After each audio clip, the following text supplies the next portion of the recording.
Media మిత్రులందరికీ నమస్కారం. ఇవాళ బీఆర్ఎస్ పార్టీ ముఖ్యంగా కేటీ రామారావు మొత్తం నైతిక విలువలు మర్చిపోయి దిగజారిపోయి సోషల్ మీడియాలో తప్పుడు ప్రచారాలు తప్పుడు వీడియోలు సృష్టిస్తూ అటు దూరదర్శన్ లోగోలను మార్ఫింగ్ చేసి ఆర్టీసీ లోగోలను మార్ఫింగ్ చేసి మొత్తం తెలంగాణ రాష్ట్రంలో అత్యంత క్రూరమైన నీతి దిగజారిపోయి మన కల్వకుంట్ల తారక రామారావు అండ్ బీఆర్ఎస్లోని కొంతమంది సోషల్ మీడియాలో పనిచేస్తున్నటువంటి వ్యక్తులు వ్యవహరిస్తూ ఉన్నారు.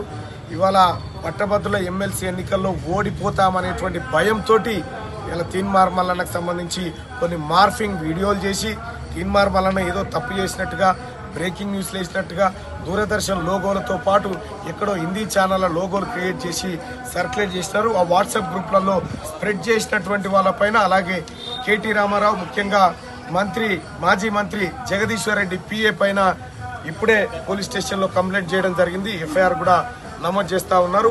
ఇంకా ఎవరెవరు ఇవి వాట్సాప్లో సర్క్యులేట్ చేస్తూ ఉన్నారో వాళ్ళందరిపైన కంప్లైంట్ చేయబోతా ఉన్నాం. ఫేక్ వీడియోలను ప్రచారం చేసినటువంటి వాళ్ళపైన ఖచ్చితంగా చట్టపరంగా చర్యలు తీసుకుంటా ఉన్నాం.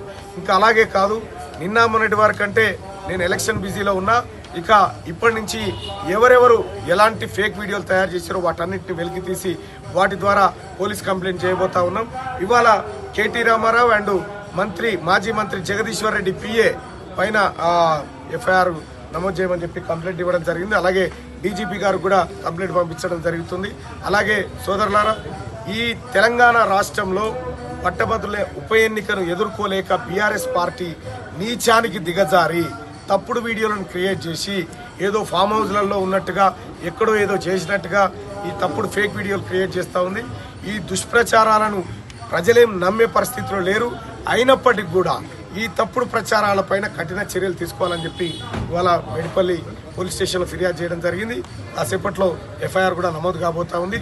ఖచ్చితంగా వీళ్ళపైన చర్యలు తీసుకొని వీళ్ళని జైలుకు పంపే కార్యక్రమాలు తప్పకుండా చేస్తాం.